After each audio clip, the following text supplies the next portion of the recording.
Welcome to another new episode of Lush with me, Joanna Page, and my trusty sidekick and husband, James Thornton. As you can tell, I think we are feeling and looking a little worse for wear. Not because we have been out clubbing or drinking or recapturing our youth. It's just one day walking around London for Kit's birthday that has done this to us. Yeah. I mean, my God, are we really like that old? We've been celebrating Kit's birthday. He's turned 11 and we went out to London. Bear in mind, there were 4 children. So we went out to London and we did the London Dungeon. We did the aquarium. We did the Twist Museum. We did food. I had quite a few porn star martinis, which I did have to whisper. You did? In front of the children. I had to go, she said, what would you like? And I went, a porn star martini, please. She said, pardon? Porn star martini. I said about 2 more times, and then in the end I just went, a porn star martini, please. Because I thought, I just give me a fucking drink. We need one now, please, Then please. they brought you an extra one by mistake. Yes, but why wouldn't he give it to me? He brought me the extra because I think it was for somebody else's table, so they accidentally brought an extra. Then they thought it wasn't for somebody else's table, so I said, oh my gosh, I'll take that one as well, I don't mind. But then he took it back, didn't he? Do you think it looked like I didn't need any more of them? Probably thought, I think you've had enough. Oh my God. So it's Easter holidays. We're in the middle of the Easter holidays So and we we're are all in there exhausted together, already. aren't we? We are. All of us, anyone who's got kids knows what it's like. Here we go, we're off. We're off. We're full on in Easter holidays. London was brilliant though, wasn't it? Because we're not living in London anymore. We lived in London, my God, from the age of 18 till about the age of 35. And we're not there anymore. So we now go for days out and day trips. And we actually do more in London than we ever did when we lived there, didn't we? Yeah. Tell you what though, it's bloody expensive in London, isn't it? As soon as you get in there, you're like 20 quid for this, 30 quid for that. Well, I screamed. I was 20 quid down after I thought you were going to say then, I screamed because it was so expensive. Internally, I did scream. I only bought 2 ice creams for the kids and some chips. Got some hot dogs. 1 hot dog.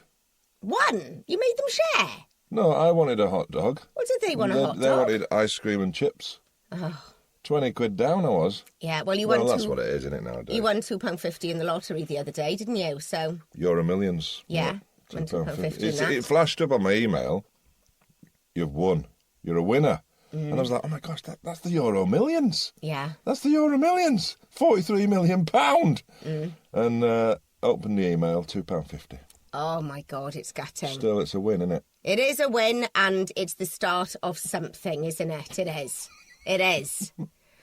Paid for that ice cream anyway. Yeah, to do 43 million just to get through a trip to London. What did you... On the way in, wasn't it? Or is it on the way out? I can't remember. You said to me, if you found out right now that we had won massive on the lottery, would you scrap the day and just do I don't know what? And I was like, well, of course I wouldn't, because it's Kit's birthday. We're going to the London Dungeon. Would you have just scrapped the day? No, I don't mean scrap the day. I mean, would it prevent us from focusing? Would we have to go, well, we sort this out? We've got to claim the money. You know, would it just put a stop to the day? Because you were like, well, you'd be over the moon for starters, wouldn't you? First thing I would have done is say, give me the ticket, because you can't be trusted with it. You lose it. And then I would put the ticket either in my bra or my purse. I put it on my person and I would keep hold of it so that you didn't lose it. It's not like that anymore. It's on the app. It can be. Yeah, well, yeah, it can be. It can be, but it's on an app. So you didn't have a proper you have ticket? You're much more, though, going down technology side of stuff than me, though, aren't you? It's like it comes up as a ticket. Yeah, it but looks it's on like the computer, one, but it's on your phone. So you can't anyway, just so that we don't look like we are promoting gambling, let's get on with the London Dungeon, because when I was there, the people who were there actually said, you were here just the other day, weren't you? And I had to go, yeah, we were here in February it was for my dad's birthday, wasn't it? And Eva's, I can't remember or if it was both. So we did it then. Yeah, and then we're back again just a couple of months later. I absolutely love it there. Kit was terrified, although he was kind of cool, but there were points when he was terrified.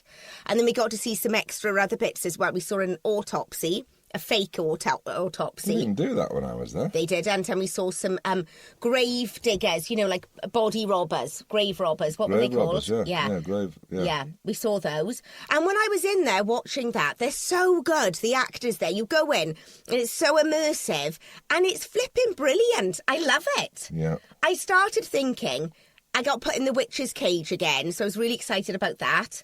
And then Eva got put in the, courtroom again.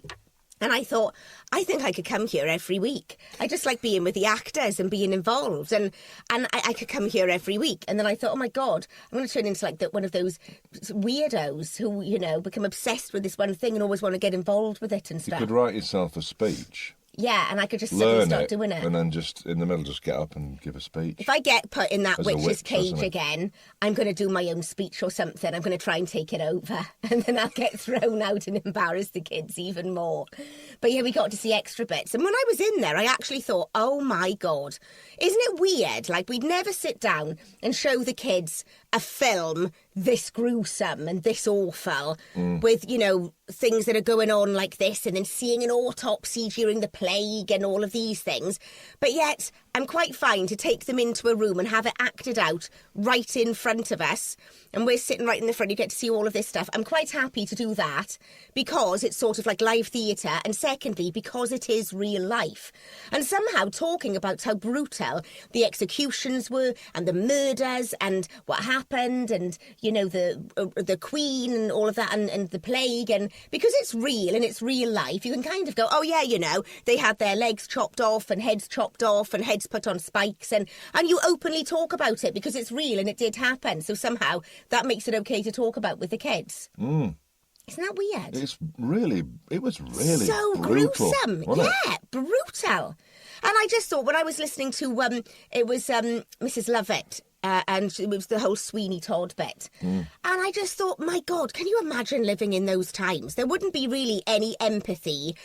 Everybody must have been so much harder, because if you were like us, we would have been skint, wouldn't we? We'd have been doing anything to make a living. And so you wouldn't You'd have be... been like some street performer or something. Well, no, I would. Some like fool, I don't think... No, but that's in royalty. I don't think you would have been a street performer, would you? Or would it, only royalty would do that, wouldn't they? I don't think you're doing much as a street performer. I would have said, my automatic thing would be, you would have been a grave robber getting jewellery off people's hands and stuff. And I probably would have been a prostitute or something, wouldn't I? God.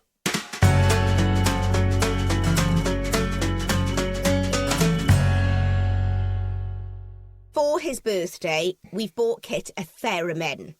Now, it's a musical instrument, and for those of you who don't know what a theremin is, it is, on the Doctor Who theme tune, when it's, what's the certain bit? Well, it's the whole thing, isn't it? That, right, is a theremin. So it's sort of like this, with like a long aerial type thing, and you don't touch it. It just sort of senses the sound waves. Yeah. And so when you move your hands, it just goes like that. Basically, it's like that weird staticky noise type thing.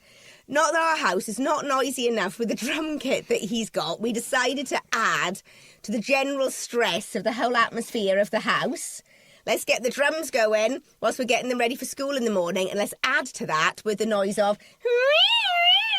like that as well. Jesus Christ, we're going to be going insane if he plays that on the school run. So he's now got that. He's going to be some sort of magician, isn't he? Because he's got like... He loves all of that business. Fascinating weird gadgets. Anything slightly weird but gadgety. And then he's got his magic tricks, and then he's got his theremin thing now that he's doing. He loves it, doesn't he? Yeah, he does love it. He really loves it. Well, and so he's also massively into space as well. So we came back from London. We didn't get into... Well, we got into the house at about 11 o'clock at night, so we were all exhausted. And we got into the house, and then we sat down on the sofa straight away then to watch the Artemis rocket launch, because that was right up his street. And so we sat down and we all watched it. Bo was watching as well. And I just thought, oh my God, how freaky that was. Because I mean, imagine being an astronaut. You've got to you are taking your life in your hands. I don't think I could do that. I mean, just walking along the gangplank in the beginning, because me and Noah the next morning watched something about the astronauts, and you are up really, really, really, really high at the top of the rocket, and there's the gangplank, and it's all open, and you've got to walk across that with that huge drop. Well, that's enough for me, let alone being all the way up in space. I thought they were going to abandon it, because that's what normally happens, isn't it? It gets sort of postponed. They do the countdown, then they go, oh, no, we got some lights flashing, we got to hold off. And Well, then that's what the last one and then with it's Elon like a few Musk, more wasn't it? months or whatever it is till they try again. But then it got to 10 seconds. I was like, it's happening. Oh, my It's God, actually can you happening. imagine? And those people are sat on top of that thing. And I remember, the thing is as well, I remember Challenger when I was a kid. Were you in school watching it? I wasn't. I don't think I watched it live, but I remember it. I remember it all on the news and everything that happened. And I was thinking, oh my God, this is so dangerous. Oh, my God. Isn't it? Would you go into space? When I was younger, I would have done. Would you? And Kit said he wanted to do it. I don't know if I would now, because I think I'd just be like, oh, I don't know if something out. It's so dangerous, isn't it? I don't think you could go into space. You worry so much about everything. If you're going to be an astronaut like that, you've got to be so not think into the future, not project. Just be in the moment. Not worry about things that can happen, because there's so many things can go wrong. Do you know could the be up toilet there. stopped working on there? I read on the internet that they've gone up and the toilet has stopped working. So all of their waste facilities, it stopped working. It's like our house. Which one? when the trains were getting blocked up all the time. Well, yes, because our house all runs by electric as well, doesn't it? So if the electrics go, then the toilets don't flush. No, that's not true. It is true. It's not. It's just water. You told me, right, that when our electrics, because everything is run in our house on electric. The sewage thing, the septic tank Yeah, thing. but you said, right, is electric. Yeah, that when the electric goes in the house and we have a power cut, the toilet doesn't flush. No. You never told said that. me. You have. No, I haven't. Because I I would thought never it was say that. weird. You said the toilet doesn't flush. And the toilet doesn't flush because It everything's does. run by electric. No, it does flush. It's just water. It doesn't. It's just water. And a button. There's no electric. The toilets aren't plugged in. But why does the toilet not flush when we have a power cut?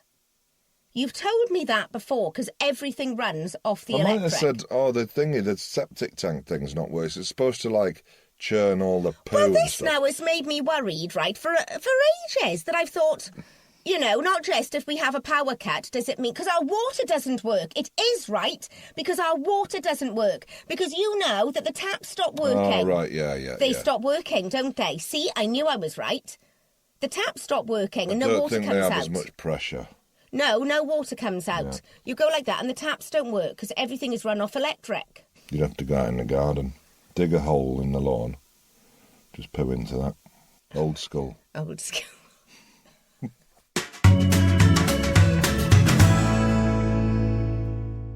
I was listening to something yesterday, and the astronauts so they're up there now. Yeah. And they're sleep. They were saying, they're sleeping now. How do you sleep? There's no gravity. And if you're talking to someone, Yeah. and you on Earth, and you just nod off, you go, don't you? And then you wake yourself up, because gravity sort of makes your head go, and then you wake yourself up. Yeah. Well, apparently that doesn't happen, obviously, when you're in space. And so if you're talking to someone and you're weightless, you just drift, you just fall asleep, and then you just start drifting like that. Well, that's quite nice. So you don't actually wake yourself up. And apparently, space etiquette is that when somebody does that, you just sort of gently guide them, and they sort of float them to their sleeping bag and just push them in, and then That's nice. and then fasten them up, and they can just go to sleep. Oh, can you imagine if someone forgot to do you and you were like that? You're just floating around, banging into everything all the time. Yeah. So does that mean you can lower your head then in space? Because if there's no gravity, you still can go like that, Yeah, can't you you, can with your still head? you still move your body around. You just don't fall asleep. But when you like, fall your head asleep and just your doesn't muscles drop. relax, your body doesn't fall to the floor because there's no gravity. So when you just start floating. Gosh, that must be like floating in, sort of like in water, mustn't it? Like if, say, you're in some spa and you're just floating in Yeah. water. Yeah. They were saying like as well, that. they're like they trained together for 3 years or something. They've been working together for this mission for about 3 years, right? And during that time, they're analysing their psychology and their makeup, whether they can get on with each other, whether they'll fall out, Oh my God! whether they'll be able to live together, whether they'll just freak out. Imagine if you just got up there and then Well, suddenly that's you like went, a film or something, oh my God, isn't it? oh my Yeah. God, oh my God, I want to go back, I want to go back. And you're trying to And touch you're all the buttons. stuck with that and, person Yeah. for, I don't know how long Aren't it's a there week, stories is it? about that? When they're out in the Arctic or somewhere, or on the North Pole, or when there are those things where you see them in some massive big, ice station-y type thing, and they've gone out there to do experiments or to work on stuff, and they're miles and miles and miles away from people. And then suddenly there was something on the news recently about one of the men who was on like the expedition but working in this, station, suddenly started being quite weird. And you either hear stories about them going around and either killing somebody or that they start acting quite strange, and you have like one mad person there sometimes. I've heard stories about that. Oh my God. But I've never thought about that before, that you actually kind of need to see if you get on with each other. If you can be in that close proximity. Yeah, imagine. It's not just about, are you good at the job? It's like, oh God, do their personalities all match? Someone just goes, well, you're up there, and someone just goes, oh, for God's sake, just shut up. And then it's really awkward for ages. Apparently the space is about the size of 8. Wonder if it's like the studio. 8 telephone boxes all together, or they said 2 minivans. That's all they've got. So it's like our people carry a Yeah. multivan, right? 2 of them, and there's that's- 4 of you in there. Well, that's There's like a our toilet life. in there. You've That's got a our poo in life. front of everybody. What? Really? Well, actually, no. There'd be you a go curtain, down. or There's not a that curtain. thing, and they go down into this thing, and then Yeah, they're not going to make do- them poo in front of everyone, are they? What? So there's got to be some Well, sort of it's little a small section. space. Do you know? I was wondering, can you smell if someone farts, or when they're doing a poo? Do they you stink fart? it out in there? Do you fart Because in it's like a space 'cause small it's air? space, isn't it? But air. Right, if you fart, is it oxygen that comes out or carbon monoxide? Because if it comes out, there isn't any air, is there? Or will there be air? Because what are Yeah, you they've breathing? got a filtration thing, haven't they, with oxygen going in. So I suppose actually, it must be the same as like now. You're just breathing oxygen, aren't you? Yeah. It's just that you're weightless, just floating around. So it's basically like 2 of our minivans. It's our life, really. 2 minivans. The kids have pooed in the minivan in that little ladybird toilet. Little ladybird thing that we've got. I mean, a couple of carrier bags, bit of food. Basically, it's our life. Oh my God, how do you think we'd cope? It's like, right, imagine if we were in this studio. How long are they away for? Is it 2 weeks? I'm not sure, is it? Yeah, Right, could you stay in here with me in this space for 2 solid weeks? I will allow you to say you've got a hatch there that you can go out and go to the toilet just for there, but it's only about that much space. It's like family holidays that I used to have in the caravan. Yeah, caravan holiday. Yeah, we never even used to have a toilet. And then Dad, when he eventually got us a toilet, it was just basically like a little bucket type thing with a lid on it. And we put it on one side of the caravan, and he did a curtain that you put across, and you go to the loo in there, and then you'd have to pick it up and carry it out. And that's what we had. It's basically like Basically, the Artemis mission. that. Yeah. Yeah.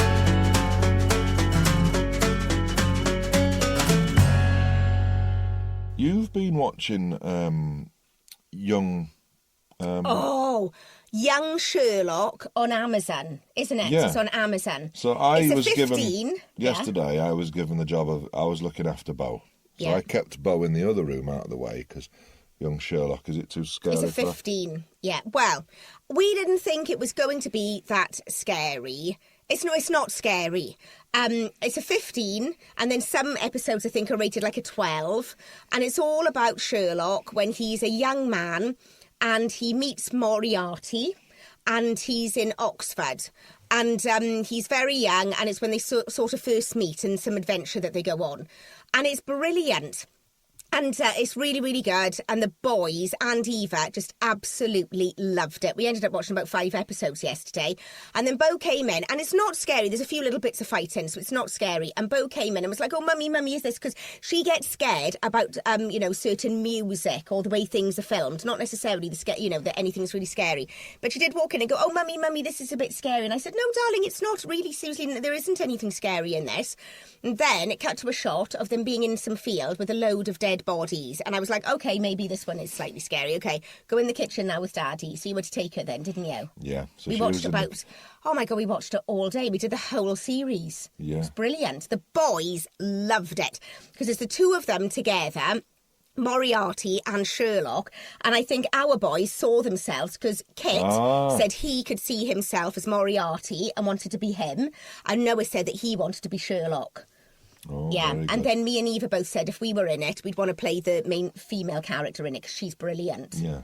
Oh, it's so good. I loved it. It's Guy Ritchie, isn't it? It's Guy Ritchie, yes, yeah. He doesn't direct all of them. He does like the first load and he's producing it and he's done it all and everything. And then it goes to a few other directors then for the last few episodes. Right, yeah. Oh my gosh, it's brilliant. It's really, really good. Oh, good. Fab adventure. And it's working all of like the different things, solving all of the clues. And it's kind of sort of goes back in time, but it's all sort of as well in Sherlock's mind, and he brings people in his mind to work everything out. So Kit, well, the boys loved it. I mean, Noah is 9 and he loved it, loved it. We found, me and Kit found Hannah Fry. You know Hannah Fry? Yes, I love her. I think she's brilliant, and her Instagram's fantastic. She puts these little short videos up, science videos. Kit's mad on science, so he loves it. She never swears, anything like that. So it's all you can sort of know that it's going to be appropriate for kids to watch her stuff. So not on Instagram, obviously, but she has a show on TV. I can't remember the name of it now, but it's basically she takes things like, for example, the bank card, and she goes in and explains everything about it, every detail, and scientifically how it works and how it was invented. It's absolutely brilliant. Because at first I thought, a bank card, it might be a bit boring. Fascinating. Is it? And then she does every episode's a different thing. And in fact, Noah and Kit absolutely loved it. And so I'm like, this is good. This is educational. It's really interesting, science-based. And I absolutely love her stuff. I think she's brilliant. I think she's so good. Yeah, I like her stuff as well. Well, it's been very, I'd say borderline educational this morning. I mean, we've talked about space.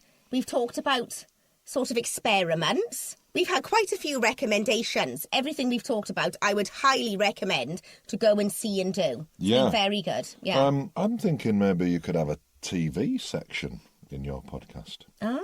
Like a sort of what I'm watching. Yeah, what you're watching. Yeah. That sort of thing. Yeah. We kind of are, aren't we? Yeah. Well, send your voice notes in. Yeah, and recommendations for stuff you can watch with the kids. That's good.